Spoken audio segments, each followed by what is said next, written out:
Hello student, good morning. आज हम आपके लिए लेसन नंबर 3 के क्वेश्चन नंबर 62 से स्टार्ट करेंगे। क्वेश्चन है, गांधी जी ने दांडी यात्रा कब व कहाँ से शुरू की थी। गांधी जी ने अंग्रेजों का जो नमक कानून था उसको तोड़ने के लिए सविनय अवज्ञा आंदोलन शुरू किया था, जिसमें उन्होंने 12 मार्च, देखो गांधी जी ने दांडी यात्रा 12 मार्च 1930 को साबरमती आश्रम गुजरात से शुरू की थी। 24 दिन की यात्रा थी और 6 अप्रैल 1930 को सुबह समुद्र के किनारे दांडी नामक स्थान पर इन्होंने नमक बनाकर कानून को तोड़ा था। तो यात्रा कब की थी? 12 मार्च 1930 से शुरू की थी, साबरमती आश्रम जो गुजरात में। आगे देखिए, गांधी जी ने नमक बनाकर अंग्रेजी कानून कब व कहाँ तोड़ा था। गांधी जी ने नमक बनाकर अंग्रेजी कानून 6 अप्रैल 1930 को दांडी गांव जो गुजरात समुद्री किनारे है वहाँ नमक कानून तोड़ा था। नमक बनाया था और अंग्रेजों के नमक कानून को तोड़ा था 6 अप्रैल को। गांधी जी और ब्रिटिश सरकार के मध्य गांधी इरविन समझौता कब हुआ। गांधी जी और अंग्रेजों ने एक समझौता हुआ इनके मध्य में, तो उस समझौते को गांधी इरविन समझौता कहा जाता है। वो कब हुआ? देखिए, गांधी जी और ब्रिटिश सरकार के बीच गांधी इरविन समझौता 5 मार्च 1931 को हुआ। कब हुआ? 5 मार्च 1931 को। अगला क्वेश्चन है, गांधी जी ने कब और किस गोलमेज सम्मेलन में भाग लिया था। इस गांधी इरविन समझौते में ये समझौता हुआ था कि गांधी जी द्वितीय गोलमेज सम्मेलन में भाग लेंगे। उनको आमंत्रित किया गया था जो लंदन में हुआ था, इंग्लैंड में। गांधी जी ने कब और किस गोलमेज सम्मेलन में भाग लिया था। देखिए, गांधी जी ने 1931 में दूसरे गोलमेज सम्मेलन में भाग लिया। ये 3 सम्मेलन हुए थे जिसमें हमारे डॉक्टर भीमराव अंबेडकर ने तीनों गोलमेज सम्मेलनों में भाग लिया था और 1931 के दूसरे गोलमेज सम्मेलन में गांधी जी ने भाग लिया था, परंतु ये इनको यहाँ कोई संतुष्टि न मिल पाई और ये वापस अपने देश लौट आए। गांधी जी ने पुनः सविज्ञा आंदोलन कब शुरू किया। गांधी जी ने पुनः सविनय अवज्ञा आंदोलन 1932 में शुरू किया था। इन्हें द्वितीय गोलमेज सम्मेलन में जब इनकी बात को स्वीकार नहीं किया गया तो ये असंतुष्ट होकर वापस उन्होंने आंदोलन शुरू कर दिया था। कब? 1932 में। कांग्रेस ने व्यक्तिगत सत्याग्रह आंदोलन कब शुरू किया था। कांग्रेस ने व्यक्तिगत सत्याग्रह आंदोलन गांधी जी के नेतृत्व में, किसके नेतृत्व में शुरू किया गया था? ये गांधी जी के नेतृत्व में 17 अक्टूबर 1940 ईस्वी को शुरू किया।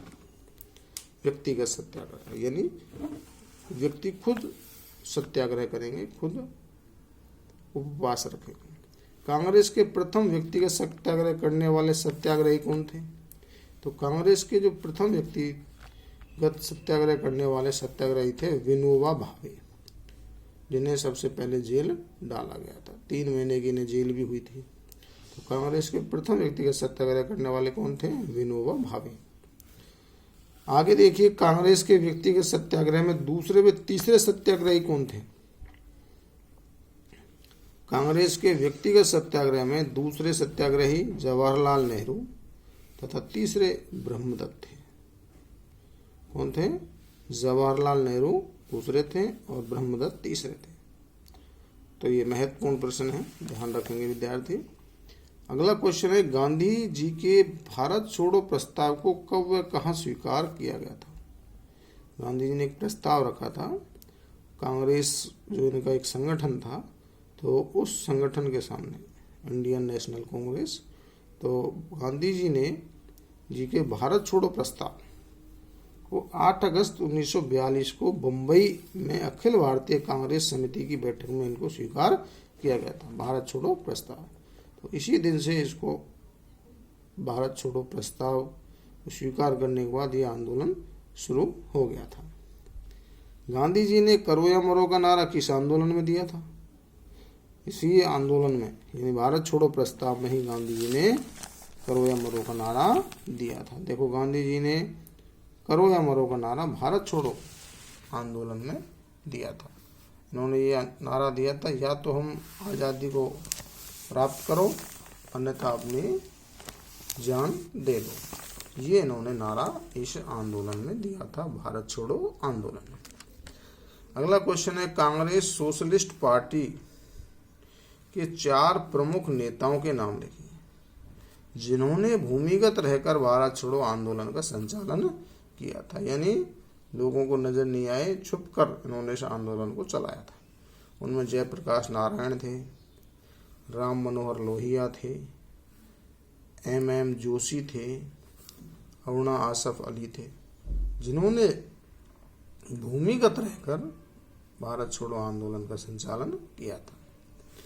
अगला क्वेश्चन है, संप सभा की स्थापना किसने व क्यों की थी? संप सभा की स्थापना गोविंद गुरु, जो दक्षिणी राजस्थान के रहने वाले थे, गोविंद गुरु ने भीलों के सामाजिक व नैतिक उत्थान के लिए की थी।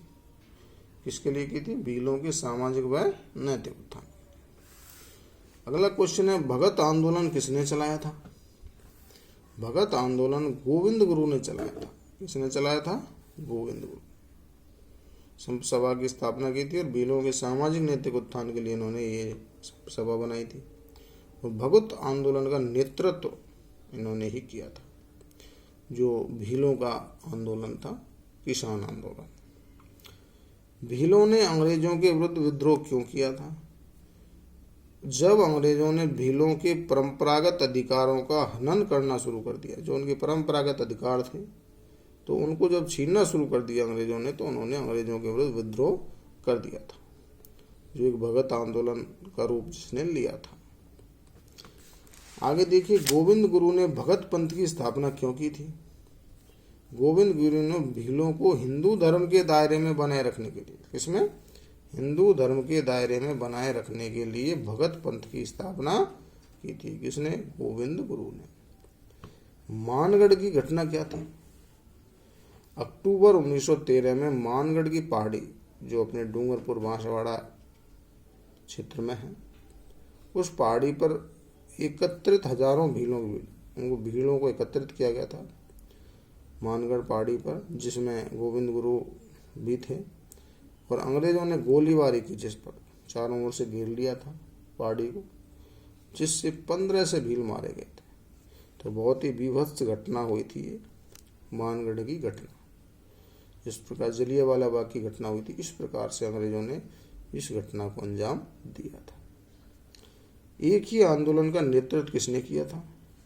एक ही आंदोलन का नेतृत्व मोतीलाल तेजावत ने किया था। किसने किया था? मोतीलाल तेजावत। आगे देखिए, बिजौलिया किसान आंदोलन, एक ही आंदोलन जो बूंदी में चलाया गया था, है ना। बिजौलिया किसान आंदोलन के 2 कारण देखिए। बिजौलिया जो भीलवाड़ा क्षेत्र में है, तो वहाँ किसान आंदोलन हुआ था। उसके मुख्य कारण क्या थे? बिजौलिया के किसानों पर 84 प्रकार की लाग बाग लगाई हुई थी, यानी उन पर 84 प्रकार के टैक्स लगा दी। उनसे बेगार ली जाती थी। बेगार का मतलब बिना पैसे के कार्य करवाया जाता था। बेगार का अर्थ होता है बिना पैसा देकर उससे कार्य करवाना, वो होता है बेगार। तो उनसे बेगार करवाई जाती थी और उनसे अनेक प्रकार के चौमरी कर है, जैसे तलवार बंधाई।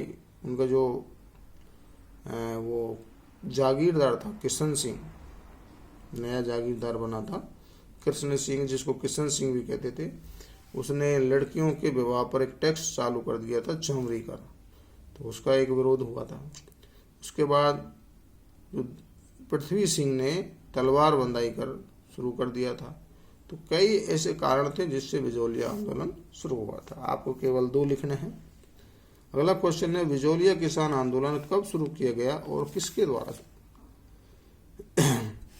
बिजौलिया किसान आंदोलन, बिजौलिया क्षेत्र जो भीलवाड़ा जिले में था उस समय, किसान आंदोलन 1913 में साधु सीताराम दास के नेतृत्व में शुरू किया गया था। कौन थे नेतृत्व करता? साधु सीताराम। और 1913 में ये शुरू किया गया था। बिजौलिया भीलवाड़ा के किसानों पर चौमरी कर कब व किसने लगाया? बिजौलिया भीलवाड़ा के किसानों पर चौमरी कर 1903 में राव कृष्ण सिंह, जिसने किशन सिंह भी कहते थे, ने लगाया था। मैंने अभी आपको बताया कि जो भीलवाड़ा के जमींदार थे किशन सिंह या कृष्ण सिंह। इसने नए जो जमींदार थे इसने इस पे किसानों पर चौरी कर लगाया था, जिसमें लड़की की शादी पर, देखो मैं बताता हूँ चौरी कर क्या था। अगला क्वेश्चन है 82। लड़की के विवाह के अवसर पर लिए जाने वाला कर चौरी कर था। यानी राव कृष्ण सिंह ने बिजौलिया के किसानों पर लड़की के जो अपनी लड़की का विवाह करते थे तो उनसे चौरी नामक कर लिया जाता था। 5 रुपये प्रति लड़की की शादी पर 5 रुपये का कर निर्धारित किया था। अगला क्वेश्चन है 83। ऊपरमाल पंच बोर्ड का गठन कब व किसने किया? ऊपरमाल पंच बोर्ड का गठन 1917 में विजय सिंह पथिक ने किया था। बिजौलिया किसान आंदोलन का उन्होंने नेतृत्व किया 1916 में आकर, और 1917 में विजय सिंह पथिक ने ऊपरमाल पंच बोर्ड का गठन किया था। ऊपरमाल पंच बोर्ड क्या था? ऊपरमाल पंच बोर्ड विजय सिंह पथिक के नेतृत्व में गठित बिजौलिया के किसानों का एक संगठन था, जिसके तत्वाधान में बिजौलिया आंदोलन का श्री गणेश किया गया था। यानी किसानों का एक संगठन बनाया था विजय सिंह पथिक ने, और जिसके नेतृत्व में इस बिजौलिया किसान आंदोलन का उन्होंने नेतृत्व किया था। अगला क्वेश्चन है कानपुर से निकलने वाले समाचार पत्र प्रताप के संपादक कौन थे? कानपुर जो वर्तमान उत्तर प्रदेश में, तो वहां से एक समाचार पत्र निकलता था प्रताप नाम का, तो उसके संपादक कौन थे? तो कानपुर से निकलने वाले समाचार पत्र प्रताप के संपादक गणेश शंकर विद्यार्थी थे। कौन थे? गणेश शंकर विद्यार्थी। तो विद्यार्थियों आज के लिए इतना ही, अगले वीडियो में आपको आगे बताएंगे। और यहाँ तक किसी विद्यार्थी को समझने में दिक्कत ही हो तो कमेंट में जाके जरूर पूछें, और चैनल को लाइक और सब्सक्राइब जरूर करें। थैंक यू, धन्यवाद।